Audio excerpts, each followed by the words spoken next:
Welcome to American Players Theater Talkbacks to Go.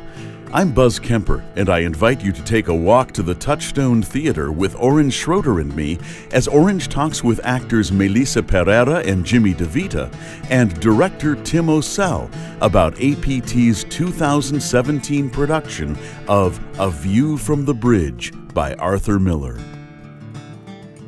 We're here to discuss A View from the Bridge by Arthur Miller, and I'm fortunate to have with me both the director, Tim Ocel, and two of the actors who are in the play, Melisa Pereyra, who's playing Catherine, and Jimmy DeVita, who is playing Eddie. And I want to start by mentioning that, Jimmy, this comes a little bit from your background. This play is set in New York. The character you're playing is an Italian-American. Does it resonate with you for that reason? I mean, well, certainly the location and the people. I mean, the story, no, but I know where they are. My grandmother, my family's from Brooklyn, and we moved out to Long Island in the 60s, so I spent a lot of time in Brooklyn, right where this play is set. We're about 6 blocks from Red Hook. I lived on Duffield Street and Flatbush Avenue. So it has a nostalgic feel to me of my father's generation and my uncles, and they weren't dock workers, but they were, laborers, and so... Yeah, it's interesting to go back and hear some of the language and some of the isms that was in my father's speech. And so my grandmother came over from Italy, and she actually my grandfather bought a tenement building. He had a 3-story tenement building. He said, "Put your money in the land." He said, "Buy land if you could." So yeah, it has, as I said, more of a nostalgic feel just of my history. But none of the story, of course, is close to my family, but. And Melisa, you can relate perhaps as a more recent immigrant to the idea of people coming over from Italy to America as the American dream. What do you think it has to say to us about the immigrant experience? One of the really neat things about the casting of this particular production is that, yes, I am an immigrant, and I of course, will speak into that, but that in this production, I get to have the privilege of citizenship. And I get to look at these 2 white men and say, oh, look, why is your hair darker? I get to actually comment on somebody else's appearance from an insider's perspective. And that I've never had the opportunity to do that before in any play, because it's usually me who's the outsider actually speaking into these issues about immigration or about being otherized. And it's incredibly empowering to, even for pretend, to realize what a privilege it actually is to be a citizen of this country, and what good you can do with it, and how you can help other people. And I was definitely impacted by people's goodness in my, narrative of immigration, and their goodness helped me be in this country. So I guess as I think about immigration and what's going on in the world right now, it would be nice if we could reach out instead of, close that privilege to those people that really need it. Oh, that's a very powerful statement. Thank you.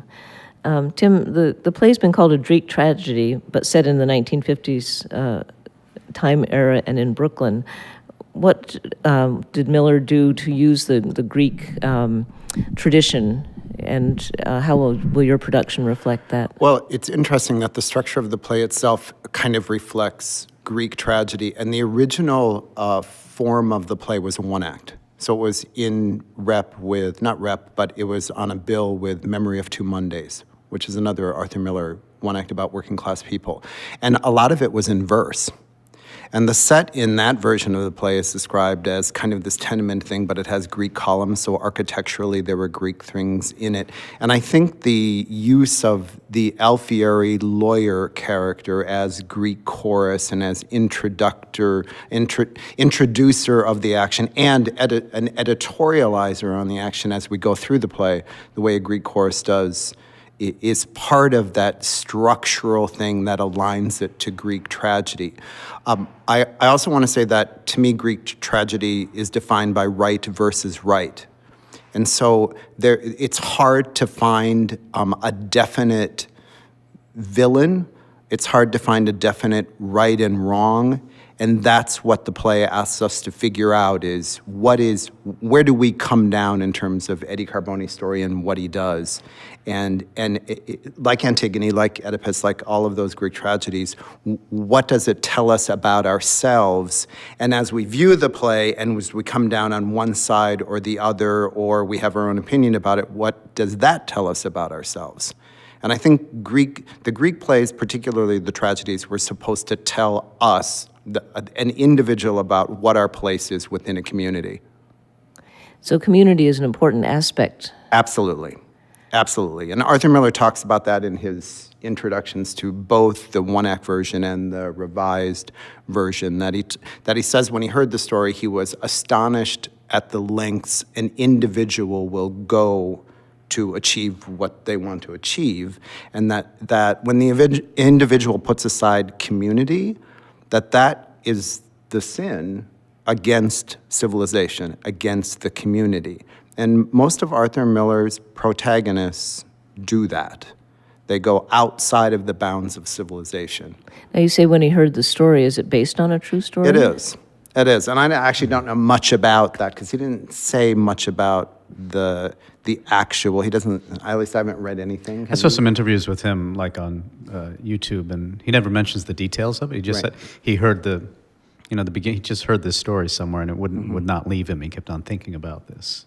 Right. So. Right. I mean, the story of the vendetta, all of that feels ancient Italian. It also feels kind of, in a way, mafioso Italian. It's Sicilian.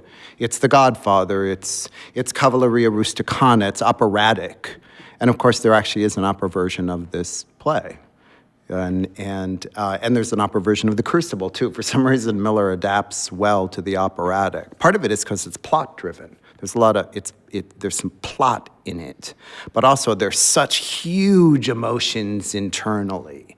What these people suppress and what they don't say is as important as what they do say. Yeah, and from the inside, I was just talking to Colleen Madden, who's playing B. From the inside, we're just starting to now be on our feet and work as we work on the play, that these people feel lived in. They saying these words, it just feels like they've just been living for a while, and it's different than tackling a Shakespeare play or even the Greeks, because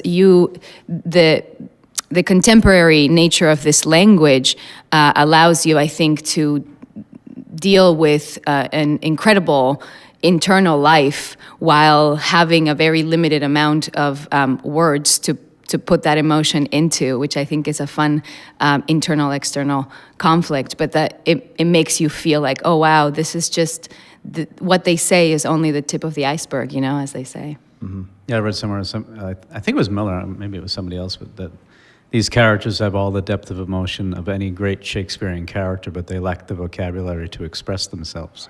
So they struggle to express. When Eddie's saying, let me just bring out my thoughts, what I mean, they don't have that facility. It doesn't mean they lack any of the feelings or the emotions or the tragedy or the beauty. Mm-hmm. They just don't have words. Mm-hmm. And isn't that us? Yeah. Like now, I mean, how much more real does that get? Yeah. And like in a lot of Greek tragedies, this plays about the law. What does the law mean? The written law as opposed to natural law.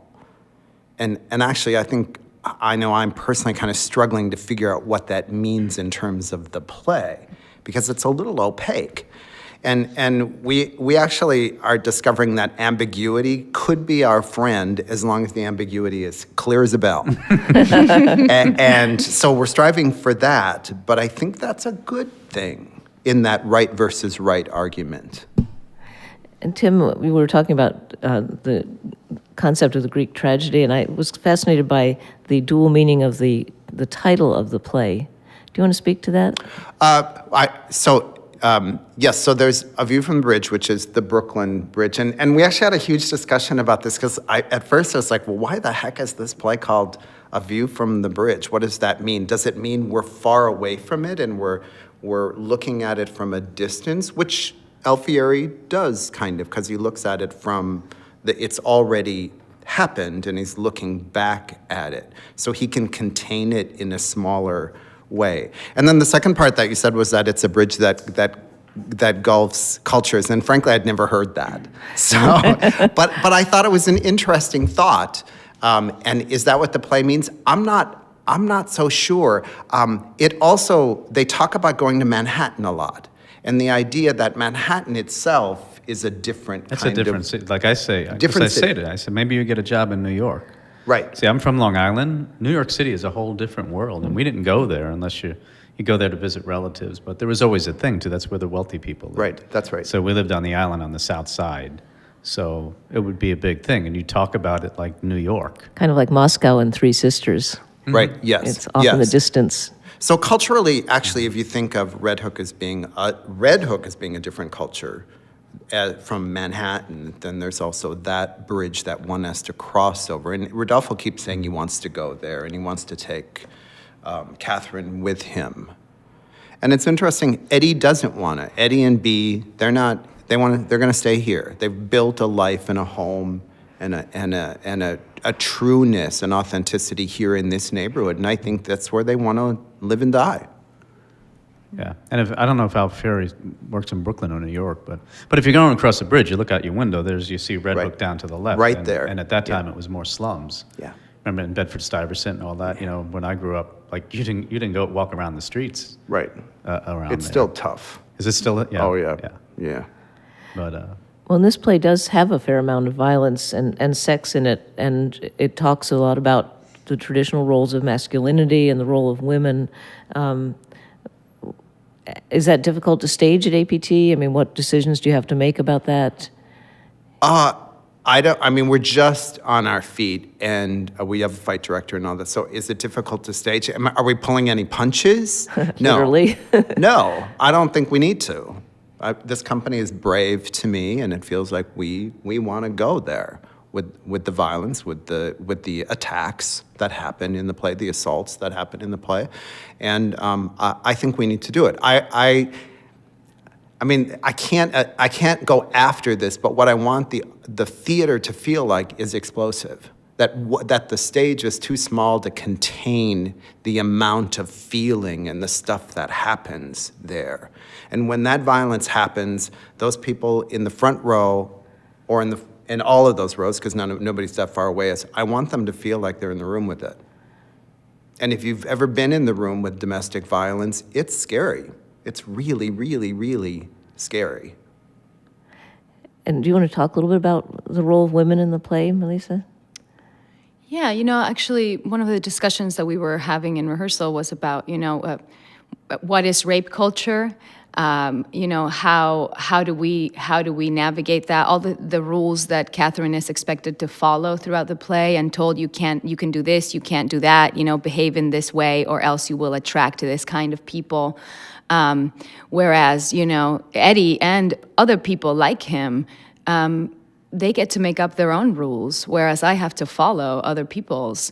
And that's not that different now. So there are things that we still, I think, need to, that I think the play reflects on when it comes to, the women's movement and equality as well. But also, victim blaming is one of the things that I've been thinking about a lot lately, that as I read the play, I am wondering if, what did I do wrong? I shouldn't have worn that skirt. I shouldn't have hugged him like that. I should have loved him less. I should have. And these are very real things that women experience, women that have been victims of abuse, that they experience, that they actually think it's their fault, that they might have done something wrong. And that is a narrative that I am really interested in flipping and investigating, whatever that means. It's too early, but whatever that means, yeah. Thank you all very much. I think that this is going to give us a view from the APT stage that will be fascinating.